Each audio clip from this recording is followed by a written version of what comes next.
I was just a shy intern making copies and fetching coffee when I saw an elderly man standing alone in our busy corporate lobby, clearly frustrated as person after person walked past him without a second glance. When I realized he was deaf and trying to communicate, I approached him and signed a simple, "Hello, can I help you?" I had no idea that the CEO of the company was watching from the mezzanine above. Before we dive in, I'm curious, have you ever learned a skill to help someone you love? Tell me about it in the comments below. And don't forget to subscribe for more inspiring stories like this one. Now, let me take you back to that life-changing Tuesday morning. 6 months ago, I was the most invisible person at Pinnacle Communications. At 22, I was a junior marketing intern who spent her days making photocopies, organizing supply closets, and trying to blend into the background of one of Chicago's most prestigious advertising agencies. I was the kind of person who ate lunch alone at her desk, who took the stairs instead of the elevator to avoid small talk, and who had never spoken up in a meeting. Not once. I hadn't always been this way. In high school, I'd been confident, outgoing, even popular. But college had been a series of small failures and rejections that had slowly chipped away at my self-esteem. By the time I graduated with my communications degree, I felt like a shadow of my former self. The internship at Pinnacle was supposed to be my fresh start, my chance to prove myself in the real world. Instead, it had become another place where I felt small and insignificant. The only thing that gave my life real meaning was my little brother, Liam. He was 8 years old and had been born deaf. While our parents had struggled to learn sign language, I had thrown myself into it with a passion that surprised everyone, including myself. I spent hours practicing, watching videos, taking classes at the community center. Liam became my motivation to master something that mattered, something that could make a real difference in someone's life. By the time I started at Pinnacle, I was fluent in American Sign Language. It was the one skill I possessed that I was truly proud of, though it had never seemed relevant to my work life. In the corporate world of marketing campaigns and client presentations, my ability to communicate with the deaf community felt like a beautiful but useless talent, like being able to play the violin in a world that only valued electric guitars. The morning that changed everything started like any other. It was a Tuesday in October, and the Pinnacle building was buzzing with its usual frenetic energy. We were in the middle of preparing for a major client presentation, and everyone was stressed, rushed, and focused on their own urgent tasks. I was stationed at the reception area, helping to organize materials for the presentation, when I noticed him.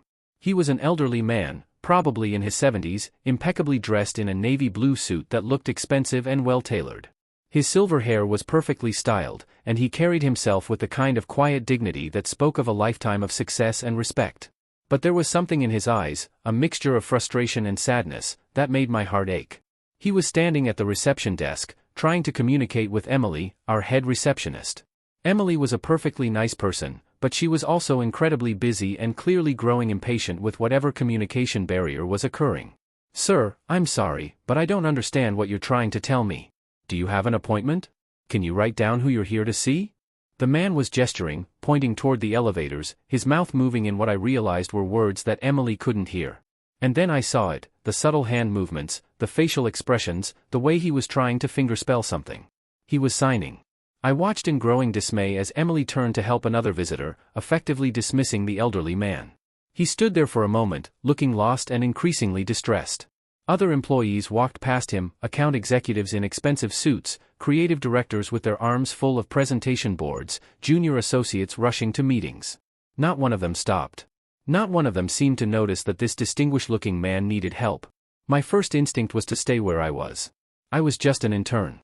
I had my own tasks to complete. My supervisor, Rachel, had made it clear that my job was to support the presentation prep, not to get involved in reception duties. But as I watched the man's shoulders slump slightly, as I saw the defeat creeping into his posture, I thought about Liam. I thought about how it felt when people ignored him, when they looked through him as if his deafness made him invisible. I made a choice that would change my life forever. I walked over to the reception desk, my heart pounding with nervousness. The man looked up as I approached, and I could see the weariness in his eyes, the expectation of another person who would try to rush him along or dismiss his needs. I took a deep breath and signed, "Hello, my name is Sophie. Can I help you?" The transformation in his face was immediate and profound. His eyes widened with surprise and relief, and a smile spread across his features, the first genuine smile I'd seen from him since he'd entered the building. "You sign," he responded, his hands moving with the fluid grace of someone who had been using ASL for decades. Thank goodness. I was beginning to think no one here would be able to understand me. I'm so sorry you've been having trouble, I signed back. What can I help you with? I'm here to see my son, he explained, but I'm not sure how to reach him. I don't have an appointment. He gestured toward Emily, who was now helping someone else. And the young woman at the desk seemed very busy. What's your son's name? I asked. I can help you find him. The man paused for a moment, and I could see something complicated pass across his face, a mixture of pride and uncertainty. David Lawson, he signed finally. My heart nearly stopped.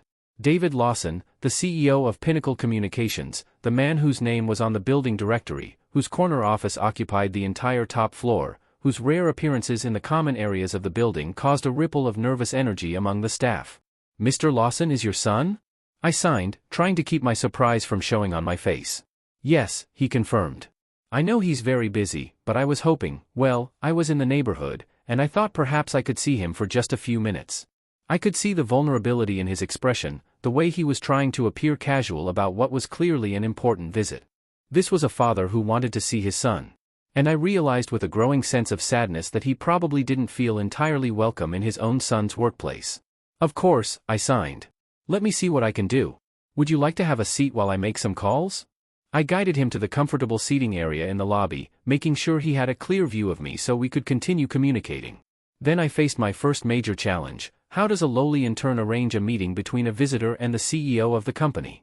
I started with Mr. Lawson's executive assistant, a formidable woman named Linda, who guarded access to the CEO like a dragon protecting treasure. When I called her extension, her voice was crisp and professional. Mr. Lawson's office. This is Linda. Hi, Linda. This is Sophie Bennett from the intern program. I have a visitor here in the lobby who says he's Mr. Lawson's father, and he'd like to see him if possible. There was a long pause. His father? Yes, ma'am. An elderly gentleman, very well dressed. He's been waiting in the lobby. Another pause, longer this time.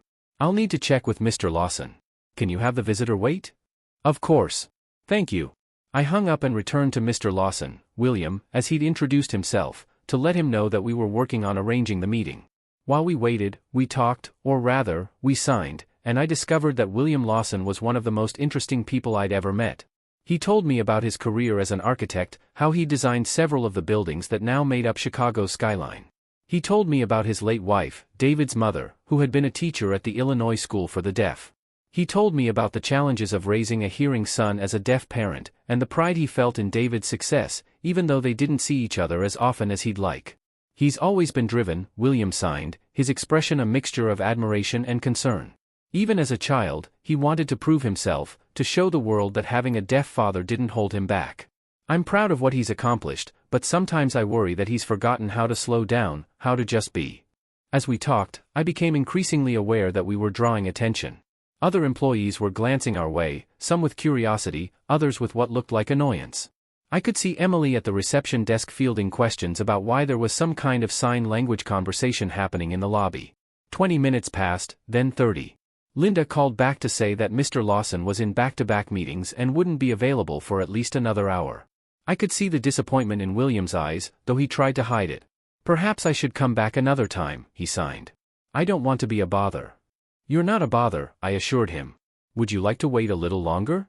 I can show you around the building if you'd like. We have some beautiful artwork on the upper floors.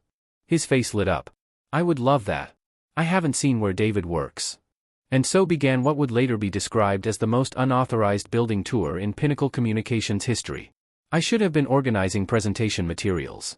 I should have been making copies and updating spreadsheets. Instead, I spent the next 2 hours giving William Lawson a comprehensive tour of his son's company. We started with the creative department, where I introduced William to some of the graphic designers and copywriters.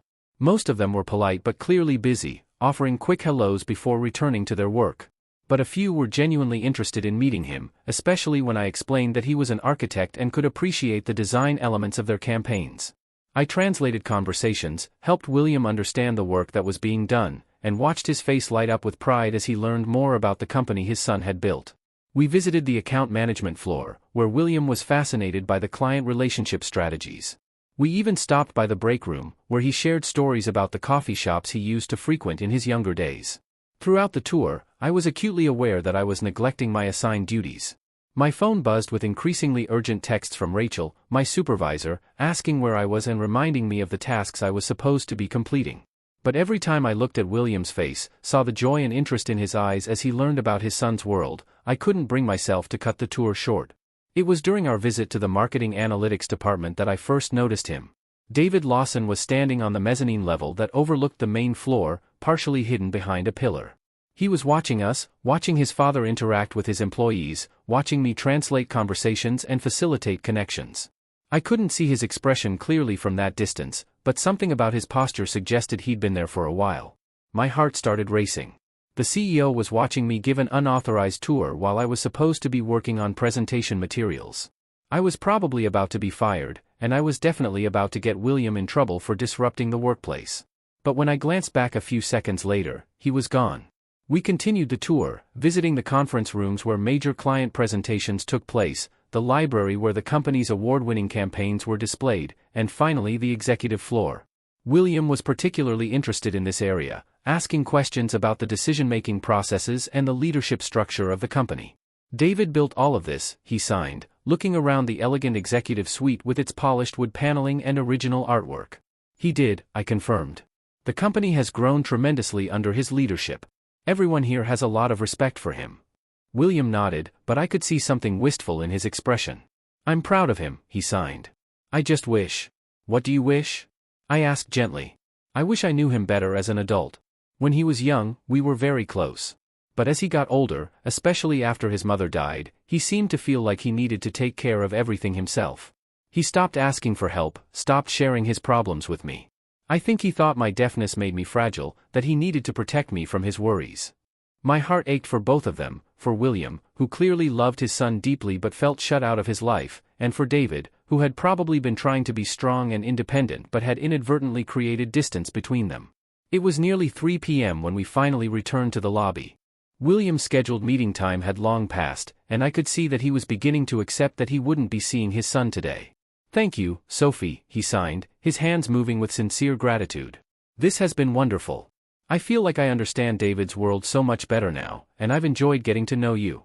You remind me of my late wife. She had the same kind heart, the same way of making people feel seen and valued. It's been my pleasure, I signed back. And I meant it. Despite the anxiety I felt about neglecting my work duties, the afternoon had been one of the most meaningful I'd experienced since starting at Pinnacle. As William prepared to leave, I saw Rachel approaching from across the lobby. My supervisor's face was a mask of barely controlled anger, and I knew I was about to face the consequences of my choices. Sophie, Rachel said, her voice sharp enough to cut glass. I need to speak with you now. I turned to William to explain that I had to go, but before I could sign anything, a voice behind me said, Actually, Rachel, I need to speak with Miss Bennett first. I turned around and found myself face to face with David Lawson himself.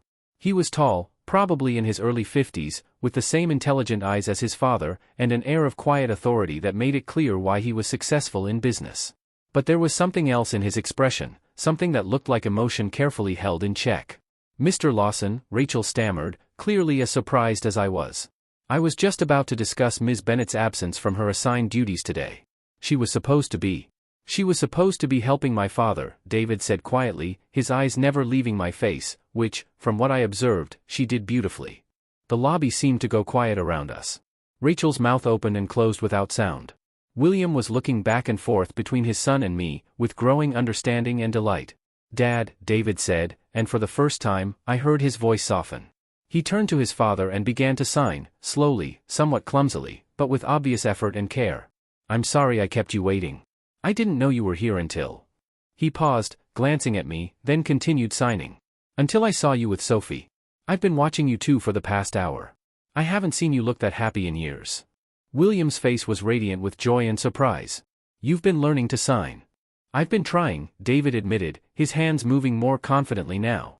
I should have done it years ago. I should have made more effort to communicate with you in your language instead of always expecting you to adapt to mine. Father and son embraced then, right there in the middle of the busy lobby, and I felt tears spring to my eyes. Around us, the usual bustle of the office had slowed as people stopped to watch this unexpected reunion. When they separated, David turned back to me. Miss Bennett, could I speak with you in my office?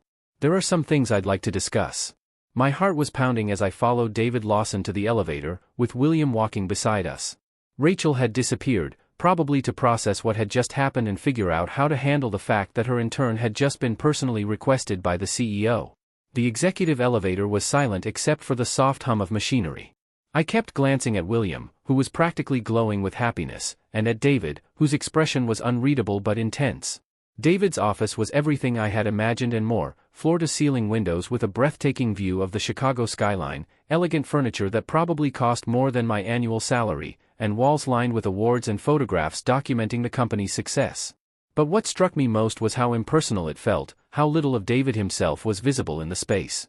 "Please sit," David said, gesturing to the chairs in front of his desk.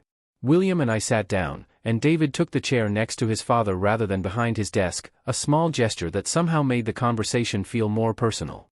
"Miss Bennett," David began, "I owe you an apology and an explanation." I looked at him in confusion. "An apology, sir? I'm the one who should be apologizing. I know I was supposed to be working on the presentation materials, and instead He held up a hand to stop me. "You did exactly what you should have done, what I wish more of my employees would do." He paused, looking at his father with an expression that was equal parts love and regret. "My father has visited this office exactly 3 times in the 10 years since I became CEO. Each time, he's been treated like an inconvenience, a disruption to the important work happening here. Each time, I've watched from a distance as my own employees, people I pay, people who represent my company, have made him feel unwelcome in his own son's workplace."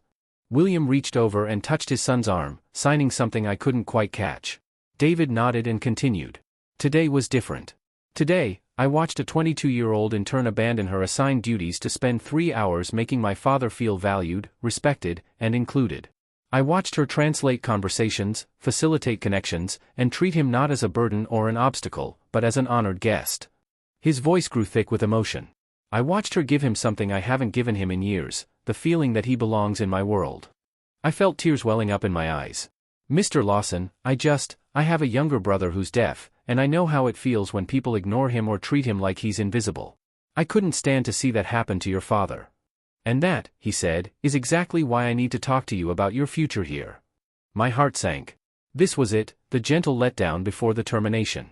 "I understand if you need to let me go," I said quietly. "I know I didn't do my assigned work today." David looked genuinely surprised. "Let you go? Miss Bennett, I want to offer you a job. A real job, not an internship." I stared at him, certain I'd misheard. "I'm sorry, what?" "What I witnessed today showed me something that's been missing from this company, a genuine commitment to inclusion and accessibility. We talk about diversity and inclusion in our mission statement, we have policies in our employee handbook, but we don't live it. We don't embody it. I want to change that, and I want you to help me do it." William was beaming, signing rapidly to his son. David smiled and signed back, then turned to me. "I'm creating a new position, Director of Accessibility and Inclusion.